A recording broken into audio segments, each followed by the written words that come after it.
What if the anxiety, overwhelm, and emotional shutdown and constant tension you feel every day isn't just in your mind, but stored inside your body? In this episode of the Lunar Counseling Podcast, I sit down with breathwork facilitator Laura Anderson to talk about how trauma lives in the nervous system, why most people don't actually know how to breathe deeply, and how breathwork and sound healing can help your body finally release what it's been holding onto for years. Have you ever felt disconnected from yourself, constantly stuck in survival mode, or unable to fully relax? This conversation is for you. Make sure you look at the end for more information on how to get in touch with Laura Anderson. And if you are interested in learning more about some awesome offerings that other therapists have, feel free to subscribe and look for more episodes coming up.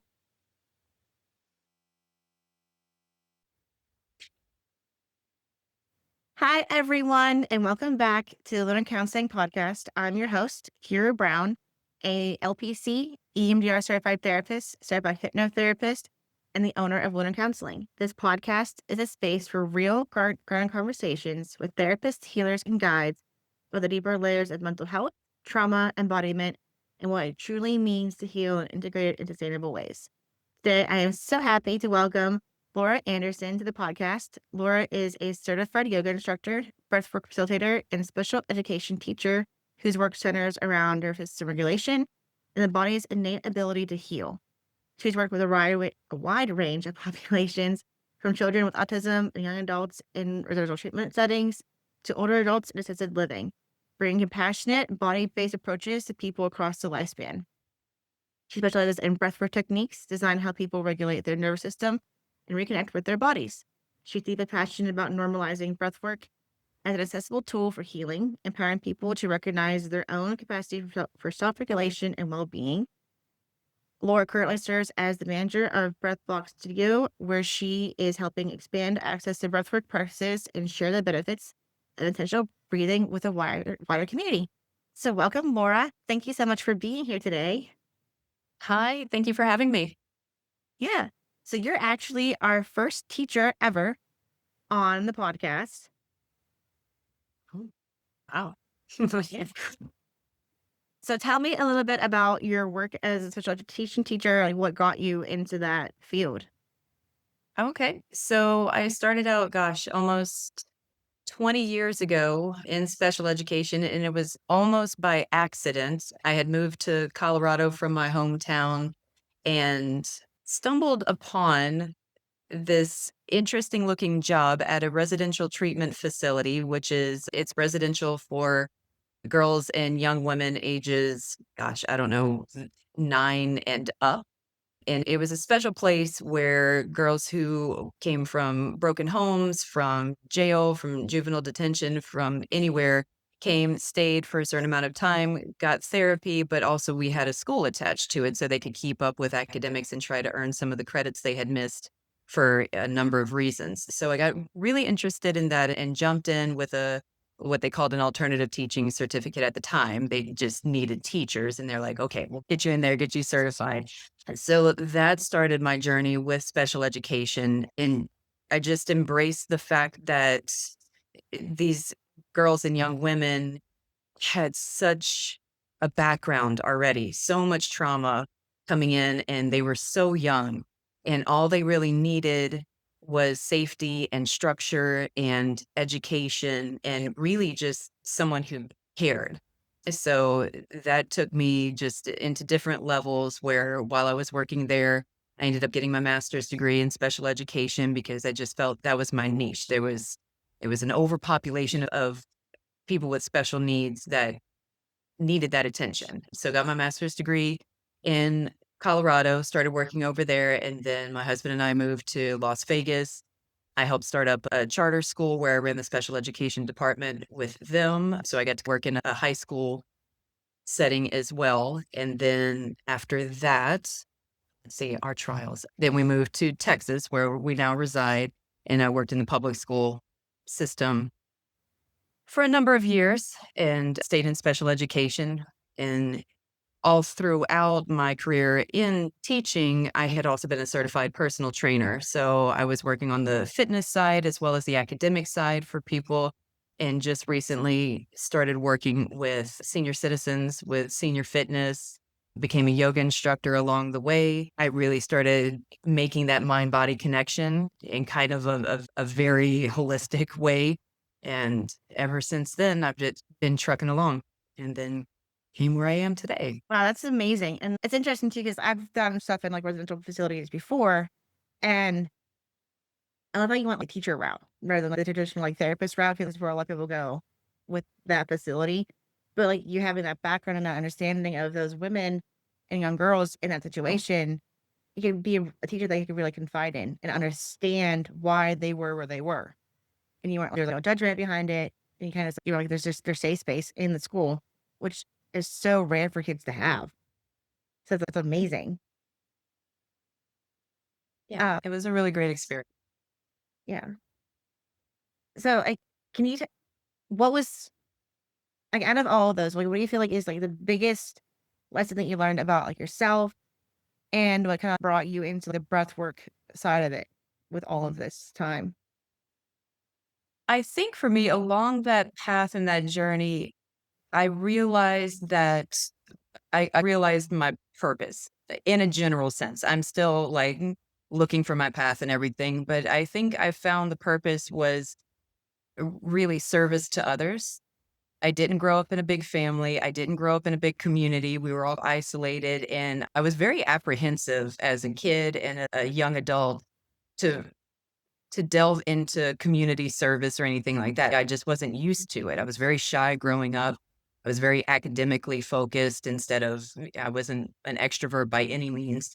But then getting out into that career in that field of study, I realized that the what really satisfied me was helping others in some capacity, even if in then using the academics to help. And then also, like you said, getting to know people like humans, like the whole aspect of humanity in so many different environments and factors was really that connection.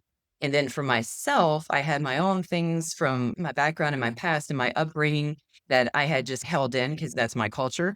Seeing other people open up and relieve some of those emotional obstacles and work through their trauma and not just say, nope, I'm good, stone face, work through life type of thing.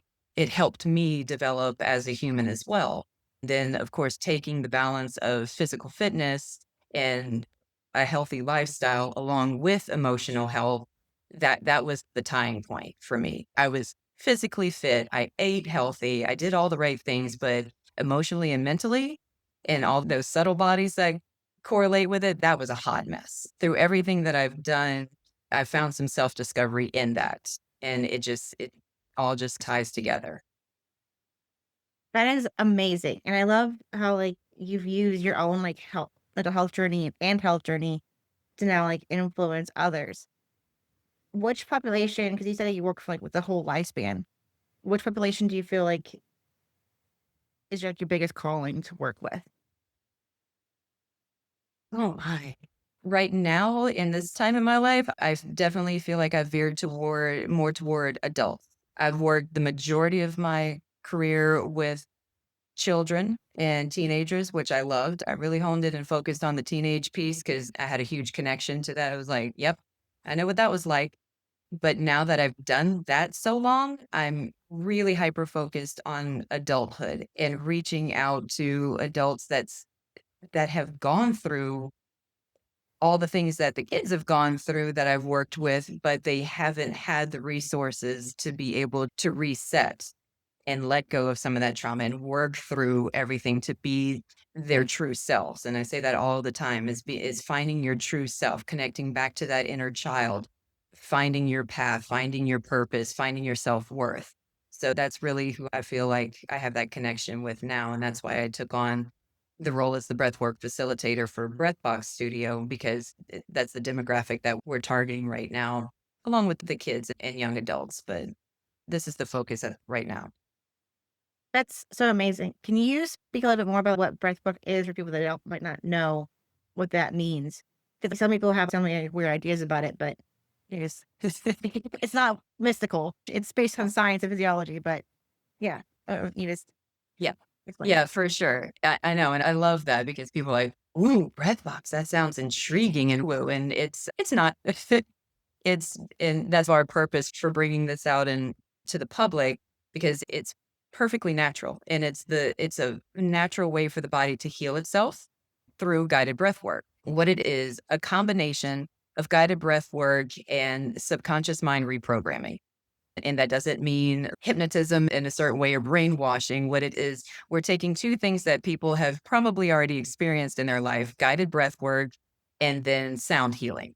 So, sound frequencies programmed in a specific pattern and way to send the brain into different wavelength frequencies, lots of different soundscapes and tones, visualization, and basically guided meditation as well, but all put into one nice little package so that the neural pathways of the brain are rewired in a sense where nervous system's regulated. You go from that fight or flight to that rest and restore. But also within the session, the breath work is guiding you into a state of activation so that trauma, stress, anxiety can start moving through your body naturally. So it's not by any means a passive experience. It's like getting a workout through the breath work and then allowing your subconscious to just open up and have everything start to regenerate so that brain pathways can change for the better. So it's quite the experience. This sounds amazing. And I haven't done like breath work workshops myself personally. I've done sound baths and like just that alone was like super like healing. So I can only imagine pairing that with a real deep guided breath facilitation be like super like transformative. How many people have you guys worked with so far using that technique?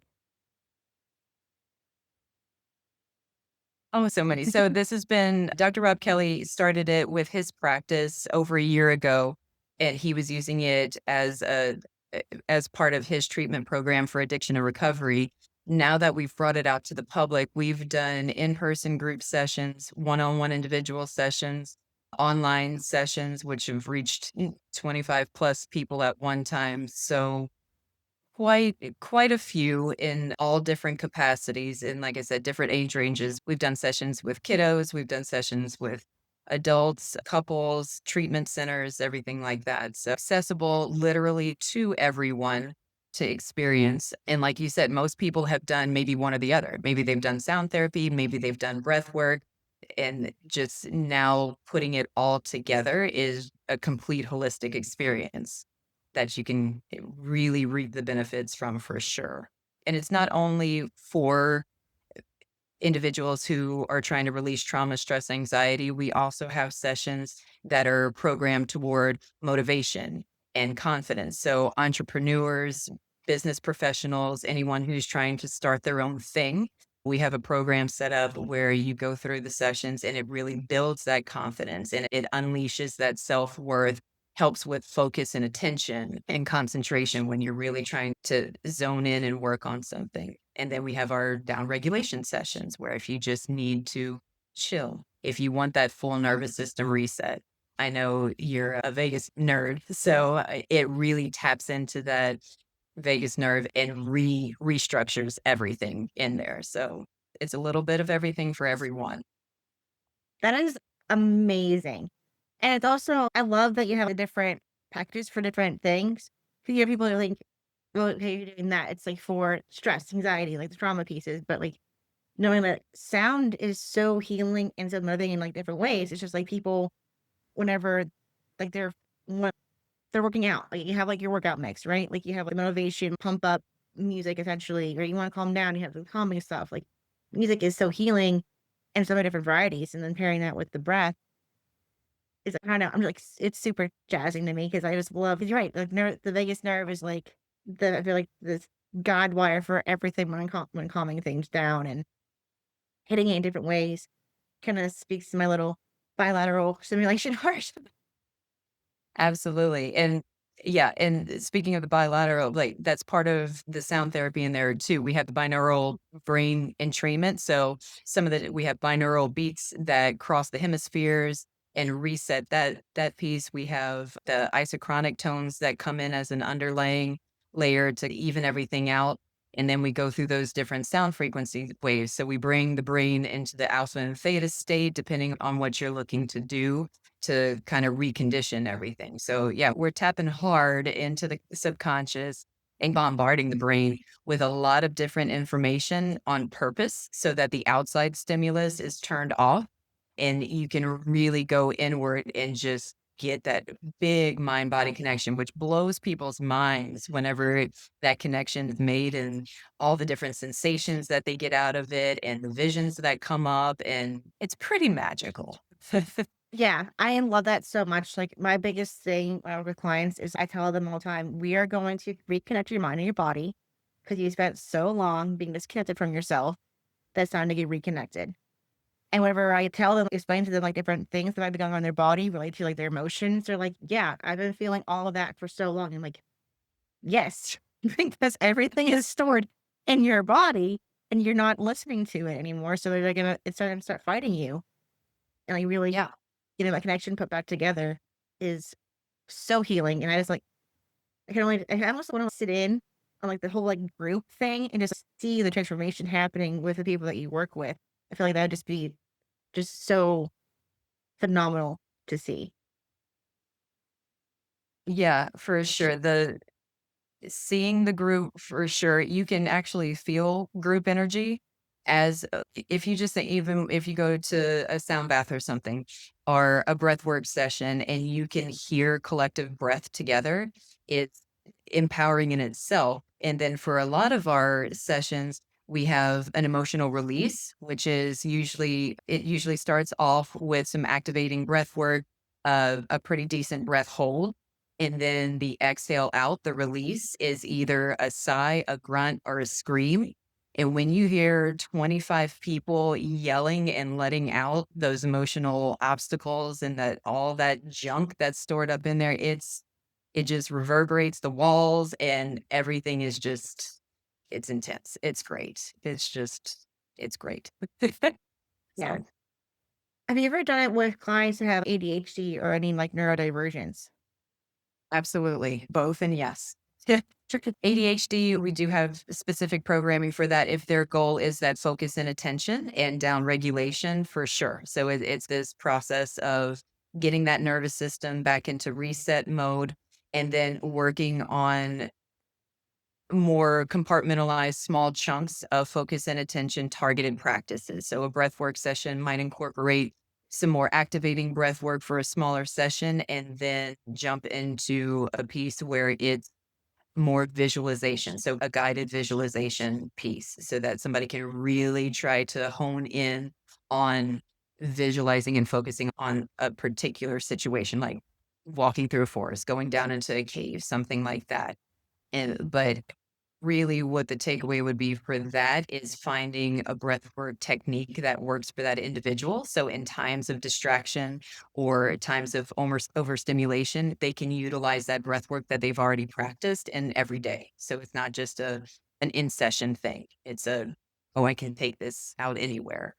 Neurodivergently, the same thing. So if I have an adult or a child coming in with autism or something like that, like just the sensation of having the different sound frequencies and tones. And of course, based on the individual, because something can be overstimulating. So you have to taper and adapt to that. But really, it's having that sound bath there. Like it's self soothing, it's regulating, it's just coming back to the present moment and feeling that safety within yourself. So it's yeah, it's individualized for sure. It is really cool. So for all your different things, is there like, as you said, like everything's tailored to different people, but do you like have a standard hertz that you guys usually hit at? Because I know like I have a YouTube video I like to give my clients to provide neural beats. It's 432 hertz, I believe is what it is. Do you guys do it higher, lower? Like what's your usual thing? Yeah, the standard is the 432 hertz for sure to get everything in alignment and balance with the biological frequencies and the environmental frequencies, but it will taper. Well, most of the sessions will start off with that 432 hertz to ground and to regulate, and then it will go up and down based on what we're looking for. So if you need to get up into that theta state for that focus and attention, then it'll start to move through that. If it's a more activating session where we're trying to move things throughout the body, then it'll hype up a little bit with the sound frequencies as well. But it always comes back down to that 432 hertz because we don't want anybody coming out of a session feeling jittery and like they're still reverberating. So it re-regulates the nervous system to come back down toward the end. Just like a breathwork session or a yoga session, you have that start up and then you climb the hill and then you come back down and level it out back again. Yeah. That's really cool. Do you ever incorporate yoga poses or like yoga movements in the breathwork sessions, or is it just sitting and listening to it? Yeah, so based on what group we're walking into, I have done a few just warm up, I guess, poses to start off and get the body moving because some of our sessions are a little bit longer. They range anywhere from, we have mini sessions that are 7 to 10 minutes all the way up to our bigger sessions, which can be over an hour. So that's a lot to sustain if you're lying down or sitting down for that amount of time. So I just feel it out. If I go into a group and it's early in the morning or later in the evening and we need to get a little bit of movement to get everything opened up, for sure. And then we always tell our clients, if you need to move around during it, if you need to change your position or something like that, feel free, do what feels good in your body. But really, the premise is you come into a session, you're going to optimally lay down on a yoga mat or somewhere that's comfortable. We have an eye mask that people can put on just to block out that external environment and light. You put the headphones on, and then you're just submerged into the sound. It's stereo sound, it's highly technical patterning of all the different sounds, and you go into the experience for sure. That's really cool. That's yeah. It's like, I'm just trying to like, think to imagine it. Just like and it's some sounds amazing. And I'm always like thinking of. I'm also thinking of like some of my clients right now where like we're working on like regulation techniques and getting in touch with their body, and sometimes they struggle with some of the things that we're doing. I think like this would be like super like amazing for them to like just get out of their own way and let them just sit and experience it and not think, let their body do what the body needs to do. Yeah, and actually that's a lot more challenging than we all know it's challenging. It's hard to sit and be with yourself for sure. And the number one thing that I'll hear from clients is, I don't know if I was doing the breathing right, or I don't know if I was doing this right. And that's just our human nature is to overanalyze and be overcritical of how we're doing something. So I just tell people, were you breathing? Yeah, good. You were doing it right. And that's the same, that's the practice, really. It's just allowing your body and your subconscious to do what it needs to do. Is people will ask all the time before they do a session, what am I supposed to feel? Or how is this supposed to work? And then even at the end, was I supposed to feel this? Was I supposed to? Yes, everything that you feel or experience is your individual unique experience and it's all natural. It's your body telling you what's going on and making that connection back to the brain, to the body, and that pathway for messages is starting to rebuild. So everything that's being experienced is totally normal. But you're right, it's a great way to get out of your own way after a while, after letting go of that control and just let what's naturally occurring in your body and mind to happen. Yeah, whenever I'm doing a hypnosis with someone and like I'll use the imagery of like walking down the stairs and all to get really deep. And I was like put in like descriptions about the stairs and stuff. But there are some people that they can't visualize in their head. So I was put in there, like, you might see it, sense it, just know it, and whatever you experience is what you experience. There's no right or wrong here. Because there's some people that feel like if they don't see something, then they're doing it wrong. But no, as long as you're, like, you're getting relaxed, you're letting your body happen, like you're listening to my voice, things will happen as they need to happen. Just trust the process. And once they Yeah. get that out of their head, like, okay, cool, we can do this. Yeah, and it's the same in our sessions as well, because like I said, there's a lot of visualization and there's a lot of a lot of nidra too, where you're doing a body scan and things, or you're going down the steps in a progression to regulate the nervous system. And it is challenging for some people to hyper focus on that or even visualize. So what's unique about the software is embedded within that is the guided breath work. And at the beginning, it's modeled what the breath work is going to be, either a two-part breath or in and out through the nose or the mouth or whatever. But throughout the entire session, it comes back to that breath work. So if you're in the middle of a visualization, then you'll hear the narrator guide you back, come back to your breath, and then it'll have in the background a model of the breathing technique. So it's constantly bringing the mind back to the breath. And we always tell people it's okay if your mind wanders. It's okay if you're not staying on the path and keeping up with the visualization, because you're always reminded to come back to that breath. And that's your focal point. That's your keystone marker to come back to every time. And as long as you come back into that rhythm of breath, then your subconscious starts to flow back into the process as well. So it's all embedded in there, like the fail safe of, yep, we know this is going to be very challenging for some people to keep onto that visualization and not overthink and over criticize. So we always guide it back to the breath every single time. That is so cool. How'd you learn how to do this and create this software? What was the inspiration? Okay, so I did not create this software by any means. Brian Kelly with a company called 9D or Nine Dimensional Breathwork began the software and started putting it all together, doing the science behind it, knowing what frequencies go where, what tones go where based on what you're doing, having the hypnosis come in, the subliminal messaging come in, and the breath work has always been there. That's obviously an ancient practice, but bringing that in specific techniques based on what you're trying to achieve through the session. So he developed this program, put it all together. Dr. Rob Kelly adopted the software and spoke with Brian Kelly. And he's, yeah, take this wherever it needs to go.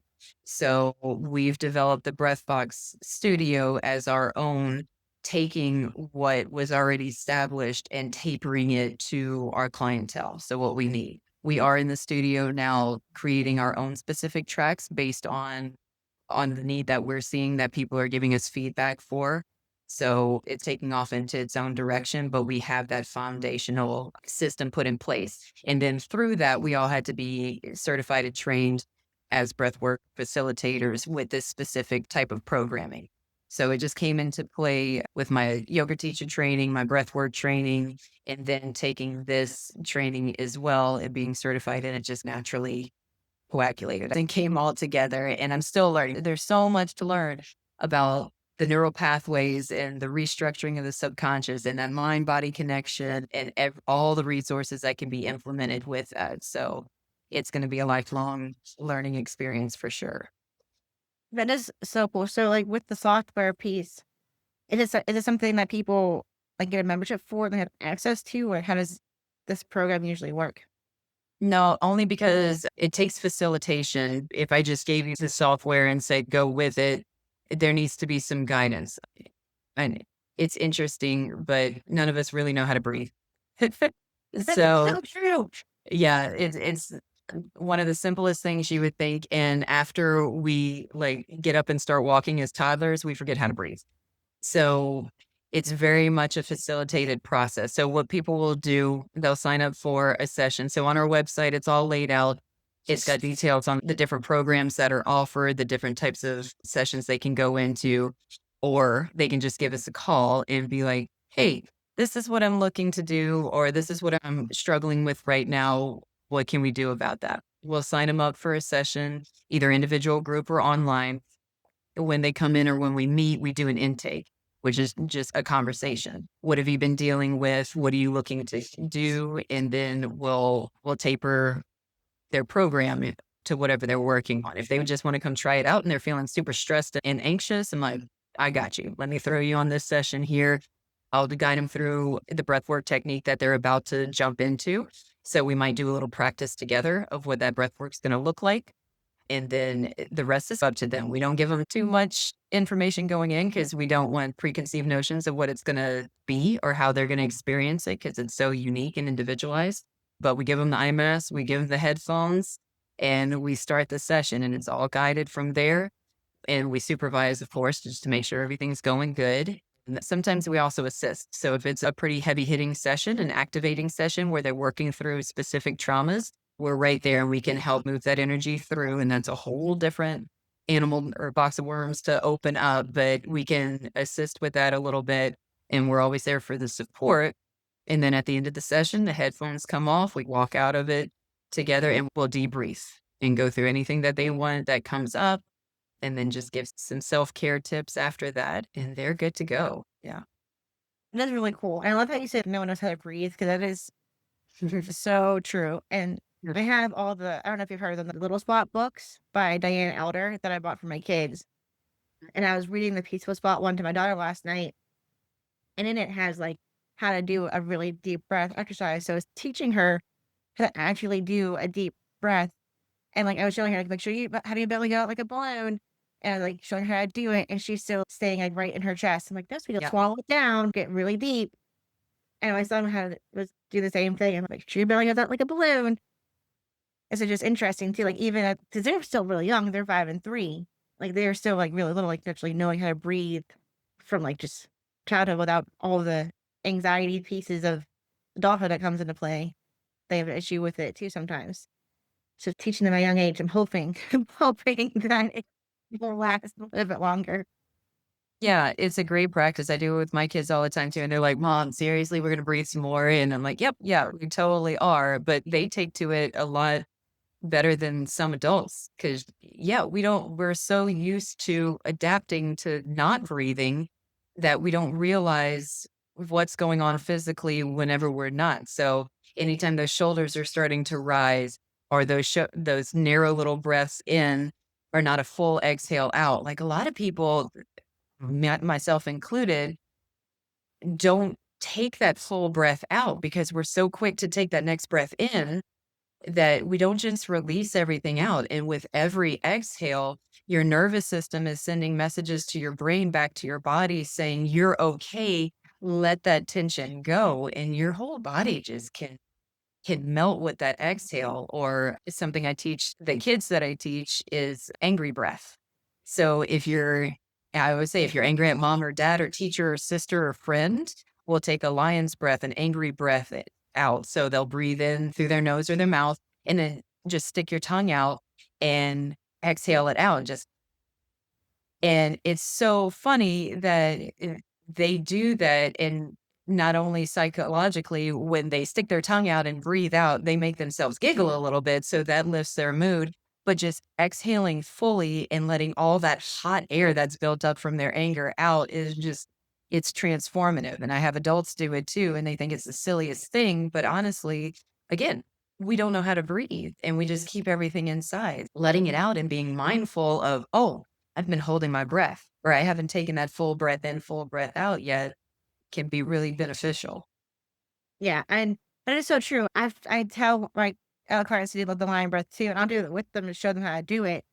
And obviously, it makes me giggle because then it's like, oh, it's a little silly, but it makes you being silly helps you feel better. Because Yeah. and they're like, no, I do this. I feel silly. I'm like, yes, I want you to feel silly. I want you to get in touch with the happy side of things, so you're not so stressed, not so angry. Let's be a little silly. Let's be kids again for a little bit and help calm yourself down. And because you're adult, you can't have fun, which I think is ridiculous. Because no, we all need to have fun, especially if we have kids. Like you can't be serious all the time. It's just annoying for the kids because they want to have fun. Absolutely. And to tie that in with the breath box, like I said earlier, a lot of our sessions have an emotional release midway through and toward the end of the session where it's a grunt, a yell, an exhale, or a scream. And so many people are afraid to yell and scream because we've been conditioned to not, to be like, that's not okay. So again, we're keeping everything inside.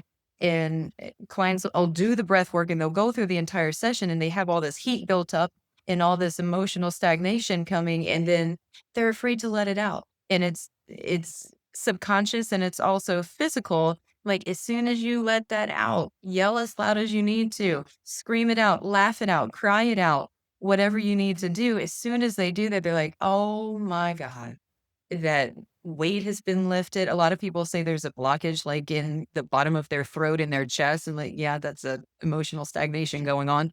And then they let that scream out or that yell or that even that sigh or something. And they're like, ugh, yes, you're allowed to do that. Like we as a Western culture seem to be conditioned to not experience and not feel or breathe. So let's try all these things and get back to how we're supposed to actually feel. Yeah. Have you ever seen the show Sullivan's Crossing? It's on Netflix. So there's an episode in that show where two of the main characters, they're in the woods. The female main character, she's gone through a lot and she's like really stressed and she's really pent up. And she's always like fine. And the male main character is like, no, let's go in the woods, let's like get it out, let's scream it out. And like he goes and he like lets out this huge yell. And then the female main character, she's like, and he's like, let it out. And she finally lets it all out. And then it leads to her crying because she had all these years of repressed and pent up emotion that she never got out. And so just seeing that, like, yeah, like that's the emotional release that you need to do in these situations. Like, it's still stored within us, and like just letting it go is amazing. Yeah, it really is. And it's vulnerable and it's not easy to be vulnerable, especially with yourself. But once you start to embrace that and practice that a little bit more, it's just liberating and it helps in just daily life. Those triggers that were there that would set you into a state of just chaos or irritation or self-doubt or all those things just start to quiet down. And then with the neural pathway reprogramming, that inner voice, the script is being flipped. So the no, I can't, no, I shouldn't, I'm not good enough, and all these things turns around to sure, yeah, I can. Why can't I? Or yep, I'm totally worth it or anything like that, or that's no big deal. That's not going to bother me anymore. Yeah, it's just an overall really great experience, and it's tying in so many different modalities of self healing.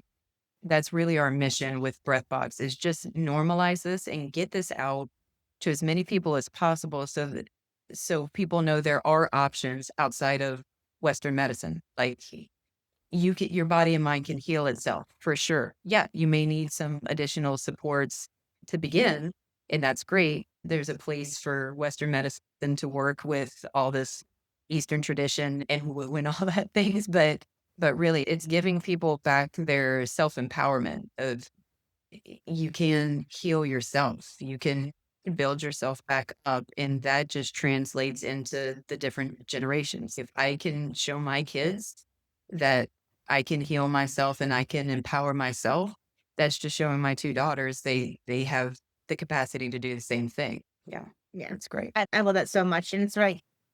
I do agree with you. There's a time and place for like Western medicine and a time and place for hardcore beds if they're absolutely needed.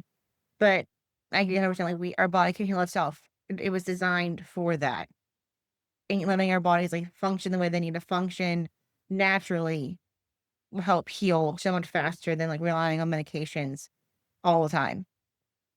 And oh my gosh, this has been amazing. I feel like we could talk for hours. But before we wrap up, what are some tips or tricks that you'd want to leave people with?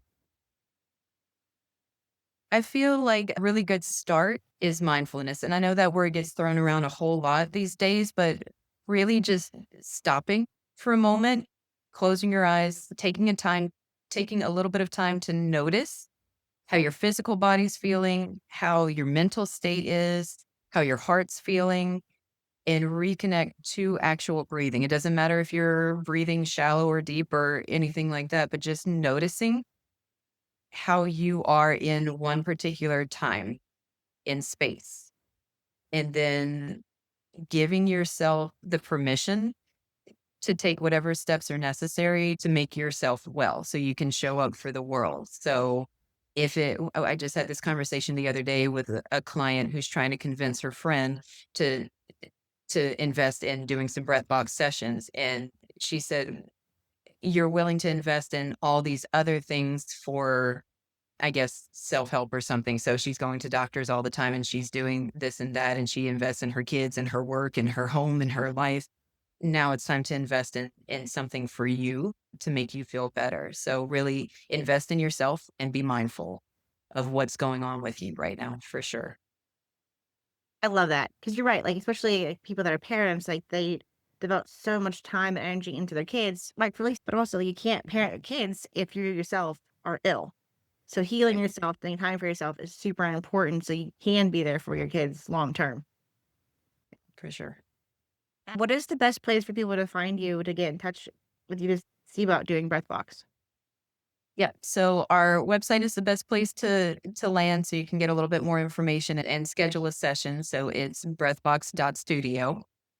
For groups, organizations, anyone who's just looking to see what it's all about, they can connect through our website. We have a phone number, but that you can also send a message in and we can do a demo mini session, which I'd like to offer to you too, definitely, because I think that would be a really good experience. But yeah, just try it out. It's perfectly natural and safe.